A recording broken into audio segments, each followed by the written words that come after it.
Hello, everyone. How's everyone's night going? My night's going pretty great. Uh, just got done watching Impact Wrestling. Crazy show, crazy ending, crazy beginning. Just absolutely crazy. Um. So, anyways, let's get to it. Probably should have worn a beanie. My hair's starting to grow out again. Oh well. Can't stop nature. All right. Impact kicks off the night off with TJP versus Josh Alexander. After a grueling and fantastic match, Josh Alexander and TJP stole the show. That was great. TJP lost, though. Yes, the night kicked off with a banger of a match. TJP versus Josh Alexander was a monumental, spectacular match. And if you missed it, I feel sorry for you. You missed a great opening. It was fantastic. But TJP did lose, though, which I was hoping he would win. Can't win them all, like Eddie Edwards said. Up next, representing the K, Crazy Steve is in action with one half of the Good Brothers, Karl Anderson. After a methodical and mind-bending match, Doc Gallows distracts Crazy Steve, and that was enough for Karl Anderson to hit the spine buster for the win. Another fun match. This was a spectacular match. Crazy Steve was blinded for most of it. Karl Anderson went for the eyes, and that's Crazy Steve's weakness. He kept fighting blindly, like hitting shadows and kicking shadows during the match. It wasn't until later on that he got a hold of the match and really made a change, but it was all for nothing because he ended up losing the match.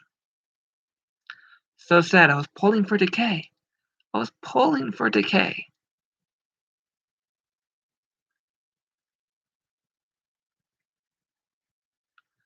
Back in Springer's Palace again, everyone guessing their odds at Rebellion.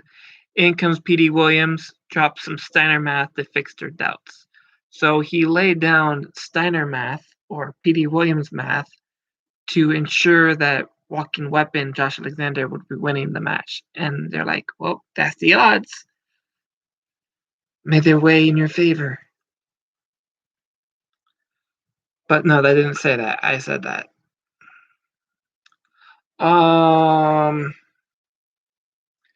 I really don't know how to explain the talk show with Tino Dashwood and Caleb. That was a weird talk show. She interviewed herself, only answered one question, and yeah, fun. Now we move on to the retirement speech from Jazz. She says all these things but what made her better, and she was hoping for one more run, but she's retiring. And then out came Fire and Flava to ruin the celebration or ceremony. So it led to a quick match, which led to Jazz getting the win, leaving her on top. And everyone came out, the whole roster came out to say thank you, Jazz, which was a spectacular scene.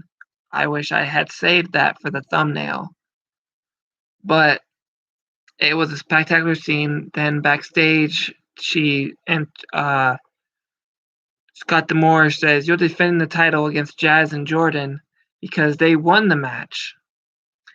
But Jazz came up and said, you know what? I'm going to honor the stipulation. I don't want that match, but I'm not going to. But Jordan Gray should get that match.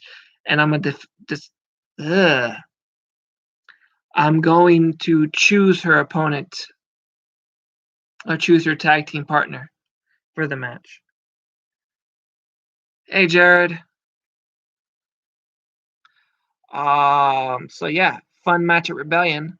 Whoever is going to be Jordan's partner gets a chance at the knockout tag team titles. I wonder who Jazz is going to be. Jazz is going to discuss or talk to. Up next, pick your poison match. Matt Cardona chooses Myers' opponent, and Matt chooses Jake something. A very quick and physical match with Myers getting the victory. It was very quick. Next up is Matt's turn, and he faces Callahan. Damn, that was a great match. Callahan with the victory, though. Absolutely amazing. It might be Taylor Wilde. It might be. But it could be Rachel Ellering as well. I don't know how to pronounce her name. Ellering. But the aftermath segment was insane. Sami Callihan was testing Trey Miguel after a brutal beating after he... Sorry, I need to focus on what I need to say. Sami Callihan offered a partnership with Trey Miguel, and once again, Trey Miguel turned it down. So instead of Sami Callihan walking away, he brutally attacked Trey Miguel with a chair, with his spine, with everything he can get his hands on. And after a brutal beating, Trey Miguel still got up, and Sami Callihan went like this. So now they have a match at Rebellion, a last man standing match. Fun match. I love last man standing matches because it always fizzers who's the better man, who's going to stand up the longest, who's going to walk out standing. So, yeah. Then the press conference happened, and it was really weird. Only got 2 questions out. I haven't watched the one on YouTube yet. But one was they asked Rich Swann about his adversities, about how is he going to battle or how is he going to change this stipulation. And he's like, I've battled with adversities my whole life, and this will be no different. I will fight for everything I believe in. Yada, yada, yada. I can't do word for word. But he basically said he'll fight, and then out come Kenny Omega and Don Callis. And they decided to finally join the press conference. This one guy asked, I didn't get his name, Gareth, I believe it was, asked a question to Don saying, when are you going to choose which side you're on? Are you going to choose AEW's partnership with a manager, or are you going to choose being an Impact exec? And he's like, is this a roast?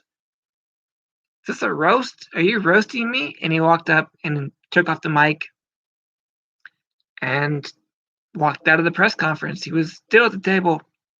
Then Kenny Omega got up and gave a really big speech about how he's the best bout machine, how he is the best in the world, how he is this and how he is that, which led to him saying, Rich Swann, no offense, but you're not me. So, anyways, with that going on, he offered his hand and shake, but as soon as he offered his handshake and Rich was going to grab it, he slapped him upside the face, and then Rich called it back with a fist in the face.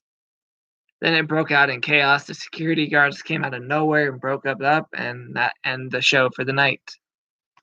Now, another part of this show I will be introducing is WWE has released a lot of talent today, and I'm going to go down with the names.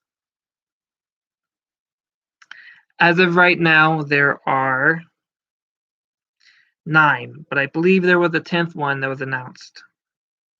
The names are Samoa Joe, Mickie James, Peyton Royce, Billie Kay, Chelsea Green, Wesley Blake, Tucker, Kalisto, and Bo Dallas. Now, Samoa Joe is going to be just fine. He's either going to go to Ring of Honor, Impact, or AEW. He might even go to New Japan. Mickie James is probably going to go to NWA with her husband, Nick. Peyton Royce and Billie Kay is probably going to go to AEW or Impact, form an Iconics tag team. Chelsea Green is probably going to go back to Impact to be with her fiance and best friend, Deonna Purrazzo. Wesley Blake and Tucker are probably going to go to Ring of Honor. Kalisto will probably go to AEW or CML or AAA. Bo Dallas will probably go to MLW.